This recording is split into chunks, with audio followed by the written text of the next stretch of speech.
Can a girl without toes become a surfer?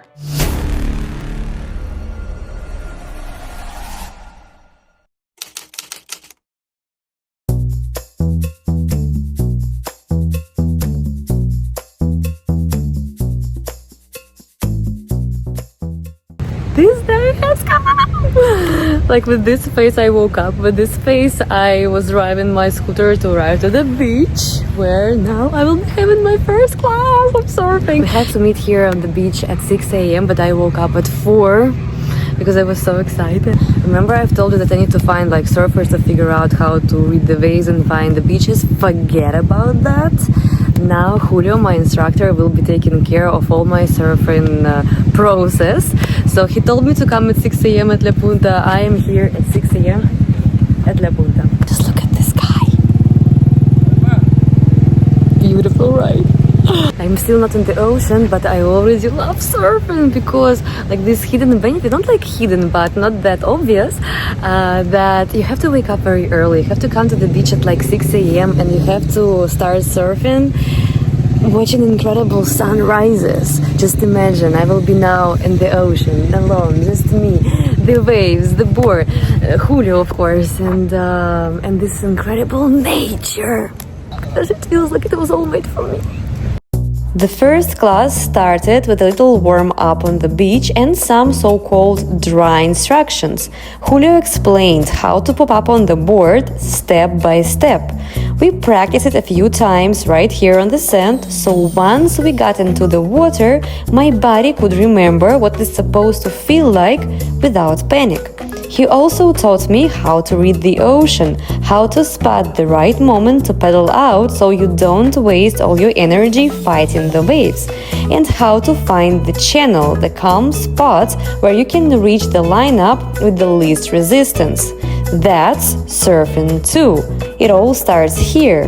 Try smarter, not harder, Julio always says. Surfing is already an intense sport, so you better save your energy for actually riding the wave, not for everything that happens before it.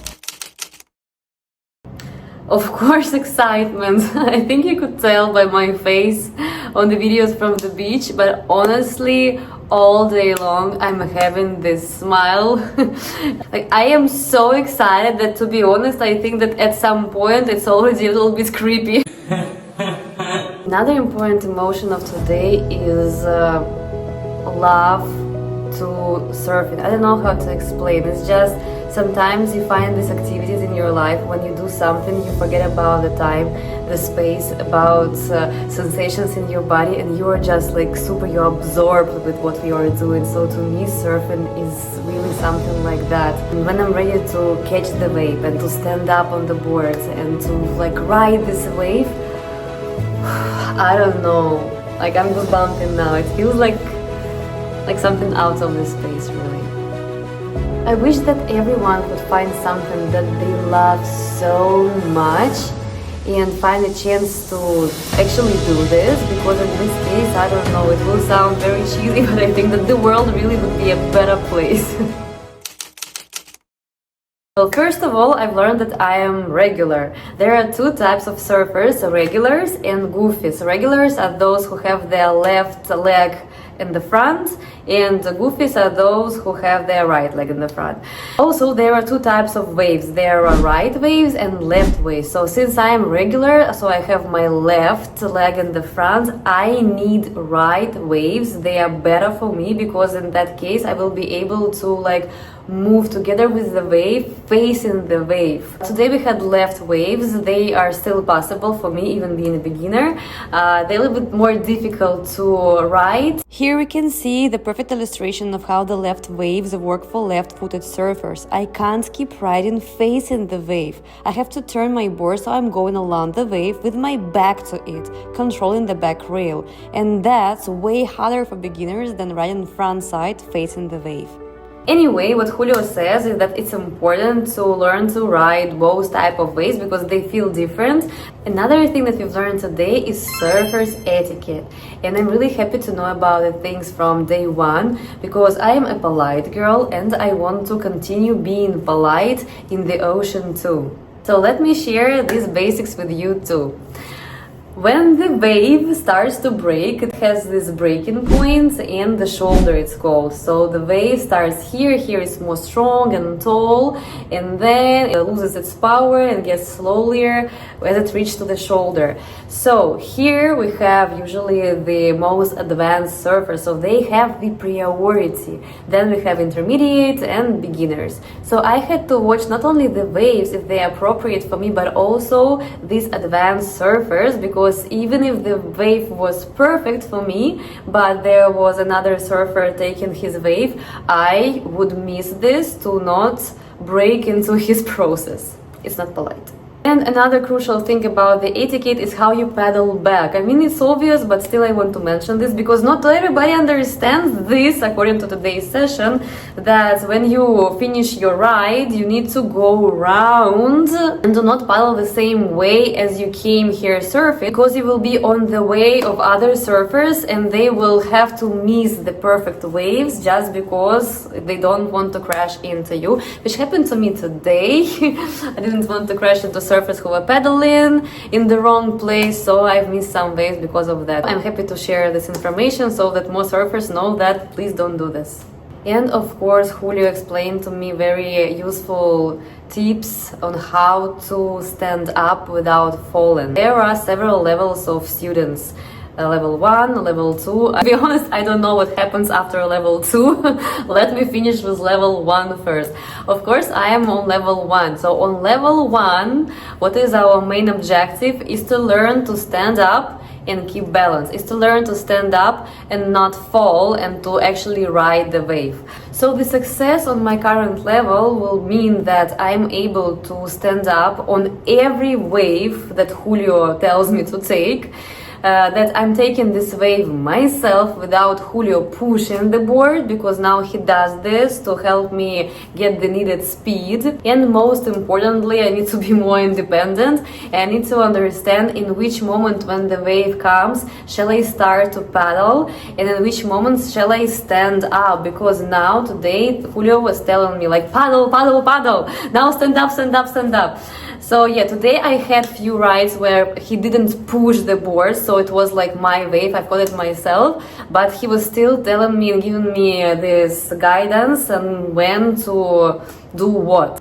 So this next couple of classes I will be practicing these skills. First, being able to stand up and feel stable and to ride every wave that Julio tells me to take. Secondly, to understand myself when to start paddle, with what speed to paddle and when to stand up. Third, I think that's it. Third is to how to understand the ocean, how to read the waves, and how to understand which wave is appropriate for me. When we are done with this, we will be moving to level 2. Everything I know about level 2 is that on level 2 we'll be learning how to turn. Yes, now we just don't talk about this yet. Okay, today we've already talked about this because I was very curious and asked Julio to explain me how to turn, at least theoretically, just for me to know. And there was one wave when I was feeling very comfortable and stable that much that I decided just to give it a try. Why not? Yes, yes, no, no. And I've managed to turn a little bit, but I kinda already know how it will feel like. I'm very happy about myself today. I would say 10 out of 10. Why not? Why to be shy when I don't want to be shy? Why? What gives me this confidence is that today there was not a single wave that I did not ride.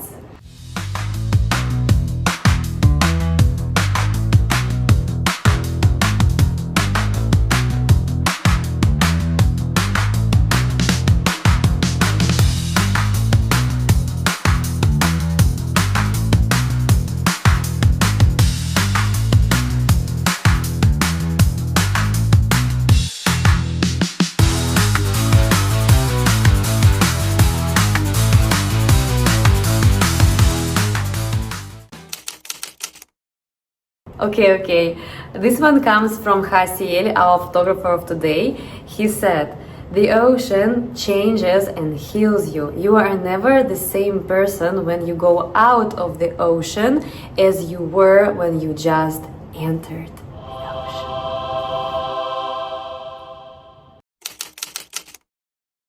If you like this project, I mean not just this YouTube channel and this series, but the project of Katya becoming a surfer, you can help a lot by your donations. If this idea also resonates to you, I mean this idea that we have to be more than our limitations, our limiting ideas about ourselves, or including our real physical limitations, that if we put enough forces in our dreams, then everything will work out and everything will come true. If you resonate with this idea and you want to support me proving this idea, I will be really grateful for your donations. I will leave all the information and links in the description to this video. Thank you for your attention, for watching the second episode till the end, and I'll see you in episode number 3.